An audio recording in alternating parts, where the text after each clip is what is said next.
episode of Wandering Middle Eastern Teacher. I'm Abu Laith. Today's episode, we're going to be doing a teacher book review. So these are some of the things that have been on my shelf lately, and wanted to give you a short summary of what's in it, so that if it intrigues you, you can check these books out for yourself. So, first book we'll be discussing is Paulo Friere's Pedagogy of the Oppressed. So I actually had to read this for a graduate class on multiculturalism. So this is kind of an interesting, maybe a little bit unorthodox choice for a teacher. So Mr. Friere is Brazilian, grew up kind of middle class, and then they lost everything and became dirt poor and experienced a lot of poverty and oppression that came from that, hardships. Then eventually he ended up in the U.S. And a professor. So he quotes a lot from various communist figures. His political perspective is pretty clear in the book. But he makes some good points that I think are helpful in general for all teachers. One of the key ideas he talks about is what he calls the banking method. And in it, the idea is that for a lot of teachers and even community developers, they have an idea that they are the experts. I've heard some teachers say the sage on the stage. They know everything, and their goal is to get that information from their big old head into the rather empty brains of their students. The students are really passive in this process. Just open up the brain, shove in facts, that's it. So, as Friere writes, that it's not really helpful in creating the kind of students, the kind of people that we really need in today's modern society. That instead, learning should be a dialogue. It should be problem-based, things that are relevant to the lives of students. This is kind of the method he used in teaching literacy to adults, but to an extent, it's also applicable to a school setting as well. That it's important that the teacher is willing and open to learn with students and not just always the source of knowledge. So that's Pedagogy of the Oppressed. Second book we're going to talk about is The End of Molasses Classes by Ron Clark. So, interesting story also from his life. He had no intention originally of being a teacher, but kind of got sucked into it, filling in for someone, and then found out he loved teaching. Eventually, him and another teacher opened up a school in Atlanta, but a unique school, a school with the mission that they wanted to prove that their techniques worked with any kind of kid. So they are very intentional in recruiting for their school, that they have a diverse student body, that they have kids who come in kind of having failed everything in normal public school settings, who have been told by educators that they're just hopeless, either because of behavior or low academic ability. And their mission is to take those kids and really transform them. And the work that they've been able to do at Ron Clark Academy has been pretty impressive. Some of the key points that stood out to me were the intentionality of administrators, of teachers.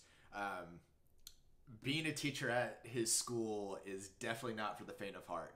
They put in so many hours after class, but they're really into extending learning. So they every year do kind of a amazing race type thing in a different city around the U.S. and around the world. that really stimulate student learning. And they just go out of their way in different things that they do in the school to make learning come alive, that it would be an engaging place to learn. But also, they hold students to really high standards. One of the things he talks about is that not every kid needs a cookie, that things should be earned. So he talks about projects, and new students to the school come in, and on their first project, they might get a C or D or an F. They'll be given explanation for why it didn't quite measure up. But as students are in the last year, the difference in the level of sophistication of those projects is amazing. And they see that you really do have to work for things in order to really get the congratulations of a job well done. So pretty interesting. He has lots of different tips on how to engage with kids and get the most out of them. So our third book, I Wish My Teacher Knew by Schwartz. So this book is interesting. I really didn't know anything about it before I saw it in the library. So Schwartz is an elementary school teacher, and she decided one day to have students start writing a simple prompt and writing on little index cards or post-it notes. The only directions was she started the sentence, "I wish my teacher knew," and then let the students write whatever they wanted. And she was amazed at the depth. Not every student, but that some students shared. They shared about successes, about failures, about fears. And it was eye-opening for her, things that she hadn't realized. So in this book, she talks about some of the other things that affect the life of students. Some of the structural issues, home life, poverty, resources that really shape who they are in the classroom. Sometimes the teacher may be doing an amazing job, and it's just not enough because there's so much baggage kind of that kids are bringing into the classroom. And when teachers realize that, it helps them be better. It helps them know what's going on, what's the motivation of kids, when they might need to have a personal conversation with a kid, when they need to comfort them versus when to hold them to the high standards. So overall, the theme of the book is just being empathetic, understanding who the students are, and that empowers the teacher to do better, and that the students also learn more as they're in a supportive community environment and believe that the teacher really does care about who they are and what they're going through.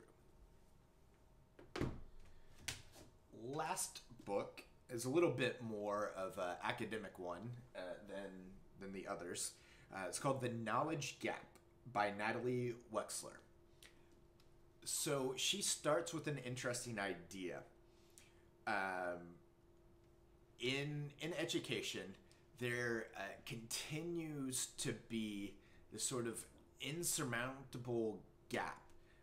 Students, and then statistically from more impoverished backgrounds, more at-risk conditions, sometimes kids coming from minority situations, score lower, perform worse academically than students from wealthier backgrounds and from more privileged and largely white backgrounds. So she tries to explore, why is that? What is going on?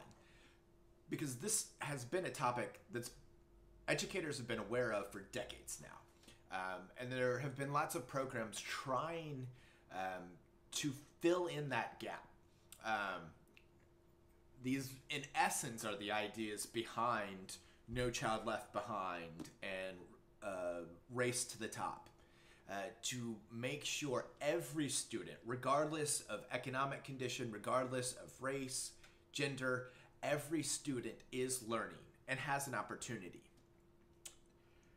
So many in recent research have kind of come to the conclusion that the best strategy is to focus on skills, to kind of ignore the actual information and just work on those skills. That some of the schools that are underperforming just do kind of drills all the time. Everything is about test prep. They cut time for PE, for arts, for other things, so that they can spend even more time in reading and in math. But Waxler argues that the problem and the root of it is not really skills, but actually just information. That in the normal natural life of a kid born into a privileged circumstance, they're exposed to all kinds of information. Television show, books, trips to the park, to the zoo, to museums. And that largely these opportunities are not given to students who aren't from privileged backgrounds. Their parents may be working multiple jobs and just simply don't have the finances or the time to provide the same amount of opportunities. She mentions one study that's a bit dated, but the study gave two groups of kids a reading passage based on baseball. In it, there was some terminology that's very common in baseball. So in this study, they gave this passage to students who were advanced readers, to students who were struggling readers. And actually, they had students demonstrate on a baseball field, kind of put people where they should go, and explain what was going on in the story. What they found in the research was that it actually didn't matter the strength of the reader. That those who had some background knowledge of baseball, of its rules, scored better, were able to more effectively and more accurately recreate the scene than those who may be advanced readers but had very little background knowledge. So in the book, Natalie Waxler argues that what we really need to help these kids from more disadvantaged, not privileged backgrounds, what we really need to help them close the gap is not to focus only on skills, but to instead focus on content, information. That as kids have more information, reading especially becomes much easier. That as they can connect new information to old information they already know, they will advance much more quickly. So it's an interesting idea. She very much has her perspective, and there are lots of educators who would disagree with the things that she is saying here. But really interesting idea and well-researched, provided a lot of things for me to think about. Yeah. So hopefully those 4 book reviews can kind of get you thinking about other resources that may help you as a teacher. It's so important to understand that teachers cannot be islands. They cannot be silos. We need each other. We need to be constantly learning from each other, sharing ideas. The work of a teacher is never done. Truthfully, we are never arrived as the experts on education, but it is a constant process because kids are constantly changing. The students today, the things that they have experienced are different from what it was 20, 50 years ago, even 5 years ago. And it's constantly changing. New resources are becoming available, and the teacher needs to keep changing as well to keep up. Because we really, at the end, desire that every student learns, every student succeeds. And that is going to take intentionality and an effort by teachers who never give up the process of developing and improving. So hopefully that's helpful, and we'll see you next time on Wandering Middle Eastern Teacher.